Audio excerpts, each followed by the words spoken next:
If you're anything like me, you probably had a concrete truck toy when you were a kid. You'll probably remember the sort of spinning cylinder on the back. But what if I told you that that isn't the only type of concrete truck there is? Let me introduce you to the volumetric concrete truck. First, let me explain what concrete actually is. So it consists of 4 ingredients: stone aggregate, sand, cement, and water. The most important ingredient of all is the cement, because that's what actually turns it into concrete. And that's also how you can control how strong or weak the concrete is, depending on what you're using it for. And concrete is easily the most used and versatile building material in the world. I'm going to put a chart on the screen now that will help you when it comes to ordering concrete. You'll know exactly what grade you need looking at this, so feel free to take a screenshot of that and keep that in your back pocket should you need it. Drum mixer concrete trucks, yes, that one. They don't work the same way as volumetrics do because they don't actually mix the concrete in there. There's no mixing going on inside that concrete truck. They are what's called batched at their own yard.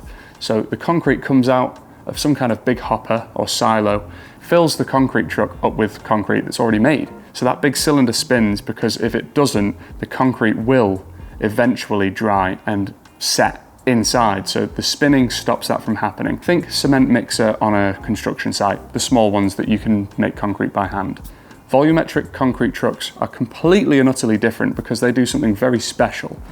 They leave their yard with the ingredients to make concrete, but it's not concrete yet. They leave with stone, sand, water, and cement, all separate, and then they mix the concrete the moment they need the concrete. You can say, I don't know how much concrete I need. I know it's roughly 3 cubic meters. Okay, so you've made a measurement, you've tried to find out the volume.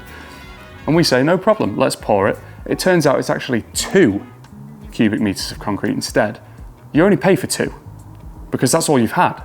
Whereas with a drum mixer, you have to pay for exactly what you've ordered, which means you have to be pinpoint accurate. So you have to then get rid of all of the excess concrete yourself. Coming back to volumetric concrete trucks, the one that you've seen in our yard, how do they do it? How do they achieve leaving with the ingredients and then actually mixing that concrete together and pouring it on site?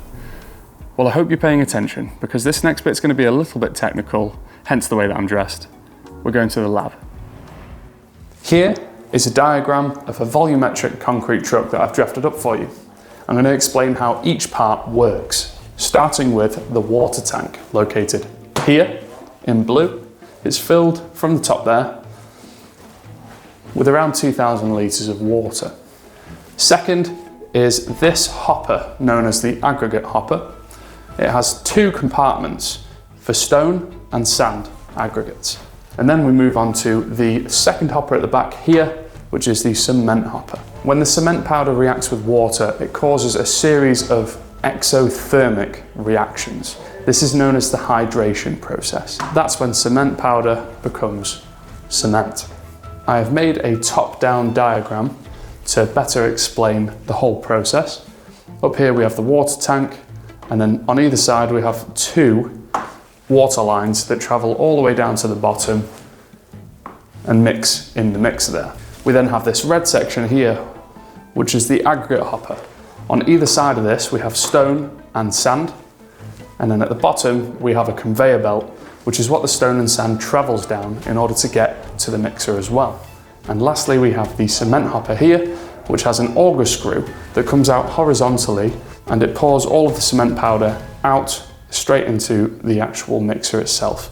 And this is a diagram of all 3 things happening at once. The auger screw will carry that concrete to the end and pour it. And there you have it. That's how a volumetric concrete truck works. But how does it look in practice?